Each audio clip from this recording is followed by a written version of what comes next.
অপ্রিয় কিছু সত্য শুনতে খারাপ লাগলেও কথাগুলো একটু মনোযোগ দিয়ে শুনবেন, দেখেন আপনাদের সাথে মিলে কিনা। এক, ভাবি আপনি 2 বাচ্চার মা, আপনাকে দেখলে কেউ বিশ্বাসই করবে না, দেখে মনে হয় মাত্র মাধ্যমিক পাশ করেছেন। সিরিয়াসলি ভাবি। 2, ম্যাডাম একটা কথা বলবো, অনেক দিন থেকে ভাবছি কিন্তু বলবো বলবো করে বলা হচ্ছে না।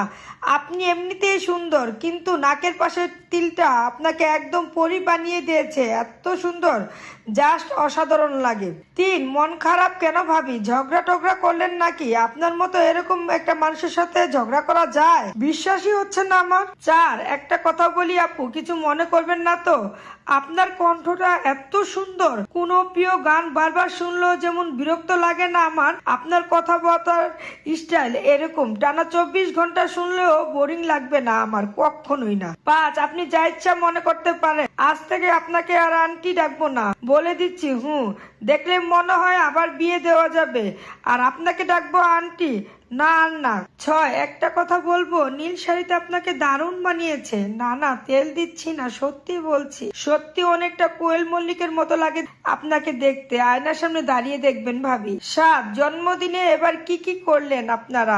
আপনার ভাই অফিসের কাজে ব্যস্ত, কি যে বলেন, আমি এরকম একটা বউ পেলে জন্মদিন উপলক্ষে 1 সপ্তাহের ছুটি নিতাম। হাসবেন না, সিরিয়াসলি ভাবে বলতেছি ভাবি। অবিশ্বাস্য হলো সত্য, কিছু কিছু মানুষ আছে নিজের অফিসের কলিগ, পাশের বাসার ভাবি কিংবা বন্ধুর বউ, পরিচিত ম্যাডাম আপুদের সাথে এভাবেই কথা বলে। আপাতত দৃষ্টিতে এগুলোকে জাস্ট প্রশংসা বাক্য বলে, এর গভীরতা যে কত বড় ল্যাম্পট্ট আর অসভ্যতা, অসৎ কামনা লুকিয়ে আছে, খেয়াল না করলে বোঝার উপায় নেই। যারা এগুলো করে এরা কিন্তু ফাঁদে ফেলবার জন্যই করে, এদের স্বভাবই হলো ফার্স্ট, এদের স্বাভাবিক হলো ফ্লার্ট করে নিজের বসে আনা। কিছু স্মার্ট সুদর্শন পুরুষ দেখলে কিছু কিছু ক্ষেত্রে মহিলারাও এরকম ফ্লার্ট করে, সে সংখ্যাটাও কম নয়। যে মহিলারা জীবনে কোনোদিন স্বামীর বিকল্প স্বপ্নেও কল্পনা করে, মাঝে মাঝে ঝগড়া হয় কিন্তু স্বামীকে অনেক ভালোবাসেন, পরপুরুষের মুখে নিজের এত সুন্দর প্রশংসা শুনে আমি হলে পায়ের কাছে পড়ে থাকতাম। কতটা শুনে সেই মহিলাও ভাবেন এই স্বামী আমাকে বঞ্চিত করেছে, নিশ্চয়ই আমি আরো ভালো কিছু আশা করি। যে মহিলা একটা সুখের সংসার আছেন, বাচ্চা নিয়ে স্বামী স্ত্রী ব্যস্ততার মাঝে কোনো কিছুরই অভাব বোধ করে না, সে মহিলাও যখন বাইরে কারো কাছে নিজের কপালের তিলের এত প্রশংসা শুনেন, তখন তার মনে হতে পারে ওর সাথে এতদিন সংসার করলাম, ও তো একটা দিন ওর জন্য এভাবে আমার সৌন্দর্যের প্রশংসা করলো না। নিজের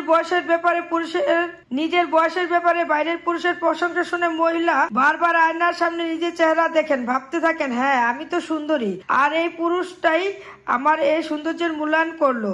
এভাবে শুরু হয় পৃথিবীর নিকৃষ্টতম সম্পর্ক। তথাকথিত একটা ইনোসেন্ট প্রশংসাই ধ্বংস করে দিতে পারে একটি মানুষকে, একটি পরিবারকে। এটা ভাবার কোনো কারণ নাই যে যারা ভাবিটার প্রশংসা করছে এরা ফ্রি মাইন্ড ইনোসেন্ট মনে নিয়ে করছে, এরা ফ্রি মাইন্ড ইনোসেন্ট মন নিয়ে করছে না, এরা অবশ্যই কুমতলব নিয়ে প্রশংসা করে। যদি জীবনে সুখী হতে চান, কারো হালকা প্রশংসা গলে যাবেন না, বরং এদের এড়িয়ে চলুন। প্রশংসা শুনতে সবারই ভাল লাগে, এভারওয়েট না করলেও ধীরে ধীরে এদের ফাঁদে একদিন পড়বেনই। সব সময় এদের প্রশংসা অ্যাভয়েড করে সামনের দিকে চলবেন। জীবন সঙ্গীর প্রতি বিশ্বাস রেখে দুজনে হাতে হাত মিলিয়ে সামনের দিকে চলবেন।